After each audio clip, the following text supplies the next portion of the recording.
Liberdade, igualdade, fraternidade.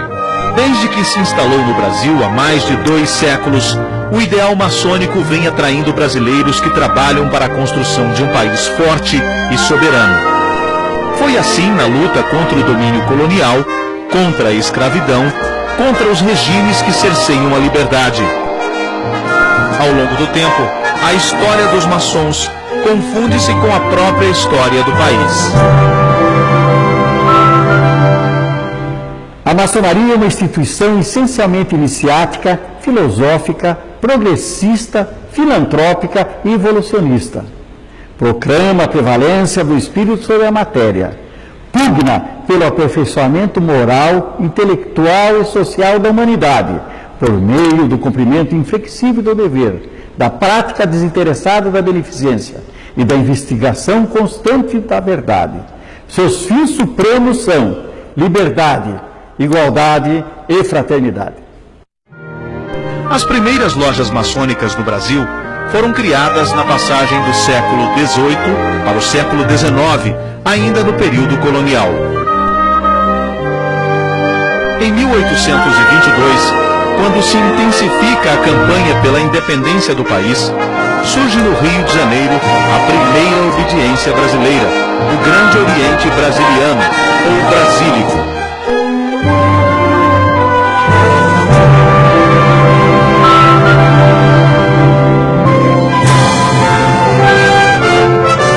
O compromisso dos maçons era claro: conquistar a emancipação política do Brasil e consolidar o sentimento de nacionalidade.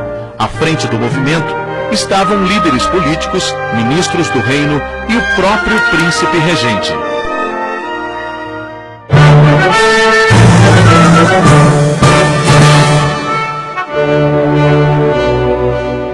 Os maçons José Bonifácio de Andrada e Silva, ministro do reino, e o jornalista Joaquim Gonçalves Ledo eram os principais dirigentes da ordem maçônica e líderes do movimento. José Bonifácio, o patriarca da independência, foi o primeiro grão-mestre do Grande Oriente, sendo substituído por Dom Pedro I logo após a emancipação política do país.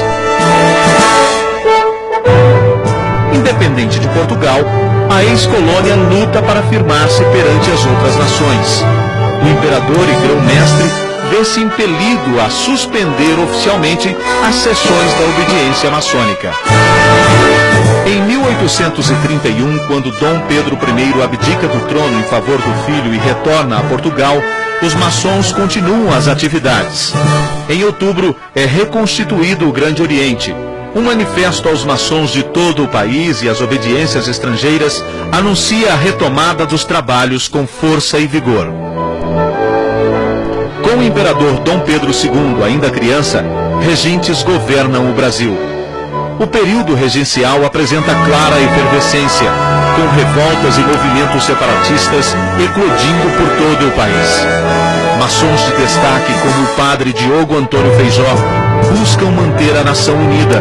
Mas a Revolução Farroupilha, iniciada em 1835 e liderada pelos maçons Bento Gonçalves, Davi Canabarro e Giuseppe Garibaldi, proclama a República Rio-Grandense. Em 1845, o Duque de Caxias, que viria a ser grão-mestre honorário do Grande Oriente do Brasil, pacifica a região. Concede anistia aos revoltosos, que são incorporados ao Exército Brasileiro com as mesmas patentes que mantinham no Exército Farroupilha.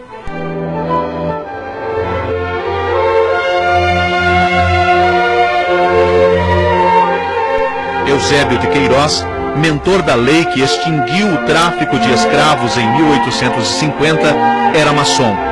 Mas a escravatura sobrevivia devido às novas gerações que aqui nasciam.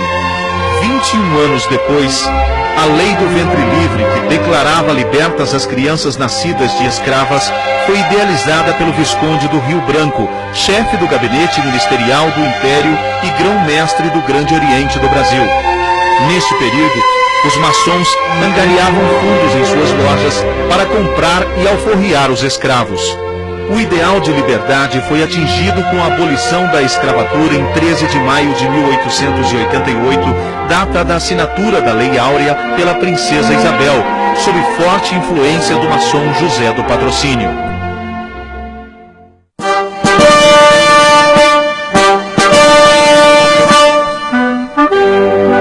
A luta não para. A monarquia apresentava claros sinais de exaustão. Ideais republicanos são defendidos abertamente nas lojas maçônicas espalhadas por todo o país. Considerado o fundador da República Brasileira, o maçom Benjamin Constant logrou consolidar as aspirações da florescente classe empresarial, dos militares e da maçonaria como legítimos representantes do povo brasileiro. No episódio da proclamação, um maçom liderava as tropas. O Marechal Deodoro da Fonseca, que viria a ser o primeiro presidente do Brasil e o 13º grão-mestre do Grande Oriente do Brasil. O primeiro ministério era totalmente constituído por maçons. Quintino Bocaiúva, ministro dos Transportes e também dos Negócios Estrangeiros.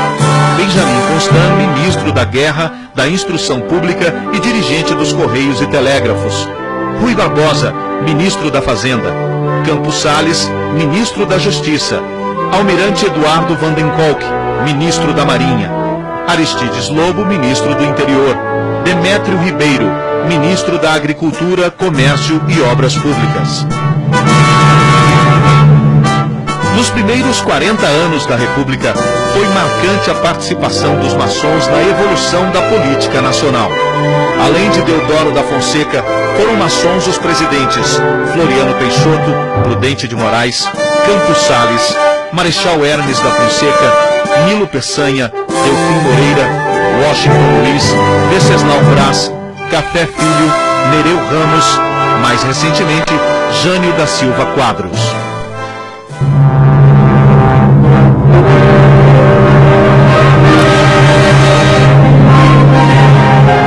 Com a mudança da capital federal para Brasília, o Grande Oriente do Brasil se transfere para o Planalto Central em 1978. As novas instalações são arrojadas, em sintonia com o estilo arquitetônico da cidade. A sede da entidade está instalada em um edifício com 7.800 metros quadrados de área construída.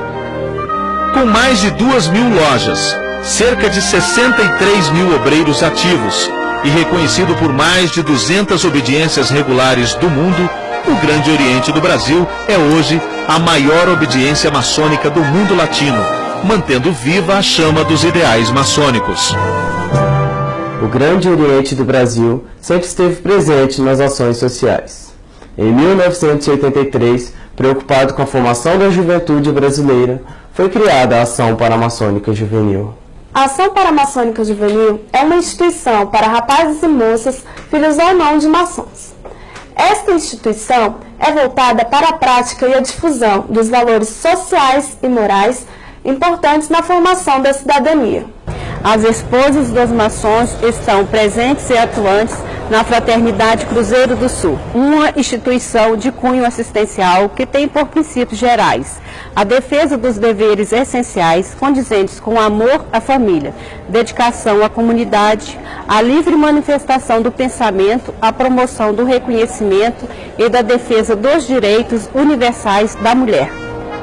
Preocupado com o futuro da sociedade brasileira, o Grande Oriente do Brasil deflagrou a campanha Maçonaria contra as Drogas, a favor da vida. O objetivo é informar os malefícios causados pelo consumo de todos os tipos de drogas que provocam dependência física ou psíquica, um dos grandes males que ameaçam a humanidade. Ao longo da história, os maçons lutaram pela autodeterminação porque acreditaram no direito de liberdade dos povos. Combateram a escravidão porque acreditaram numa sociedade justa e fraterna. Lutaram pela implantação da República porque acreditaram ser um instrumento de todos no destino de cada um. A história moderna mostra que em todos os momentos em que não houve a prevalência da justiça, os maçons estiveram presentes para restabelecer a ordem.